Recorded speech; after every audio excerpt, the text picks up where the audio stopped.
Hello guys, welcome back to my channel. কেমন আছো তোমরা সবাই? আশা করি সবাই খুব ভালো আছো আর আমিও খুব ভালো আছি। তোমাদের অনেক অনেক ভালোবাসা নিয়ে শুরু করছি আজকের ব্লগ ভিডিওটি। তো সকাল সকাল চান পুজো হয়ে গিয়েছে, তো চা খেয়ে দেখো রান্নাঘরে ঢুকে পড়েছি। আজকে বানাচ্ছি আলুর তরকারি আর লুচি, সকালের জল খাবার। আজকে আর ভাত করব না, অনেক দিন ধরেই মন চাচ্ছিল একটু সকালে লুচি খাবো। তো আটাটাও মেখে নিয়েছি আর তরকারিও প্রায় হয়েই এসেছে। তো এদিকে লুচিটা করে নিই। তো দেখো আলুর তরকারিটা হয়ে এসেছে আর লুচিও ভাজতে, কারণ সকাল সকাল একটু তাড়াতাড়ি করতে হয়, খেয়ে সবাই কাজে বের হয়, সেই জন্য সকালে এতটা ঝামেলা করি না, তবুও মন চায়। তো দেখো এদিকে হয়েও গিয়েছে, তো এখন খাওয়া দাওয়া করব।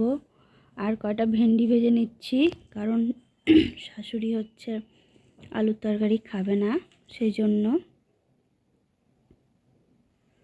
তো এদিকে খাওয়া দাওয়া সেরে তোমার দাদাভাই গিয়েছিল বাজারে, বাটা মাছ আর অল্প একটু চিকেন নিয়ে এসেছে। তো এখন রান্না করব। আমিও ওইদিকে খাওয়া দাওয়া সেরে সবজি কেটে রেখে দিয়েছিলাম,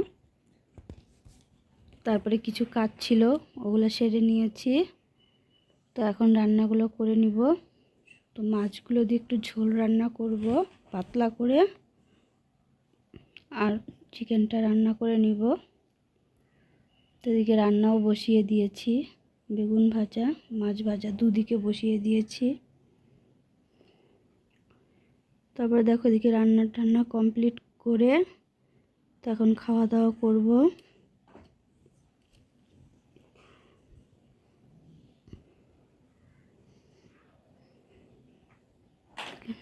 কিছু ভাজাও করে নিয়েছিলাম।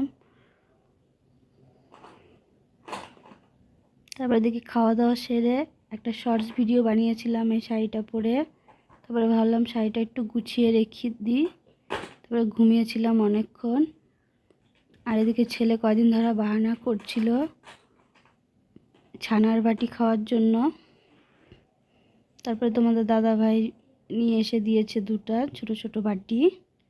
তো বললাম একটা খা আর একটা পরে খাস। তো চলো আজকের মতন ভিডিওটি এখানে শেষ করছি। সবাই ভালো থেকো, সুস্থ থেকো। দেখা হবে আবার অন্য একটি ব্লগ ভিডিও নিয়ে। বাই।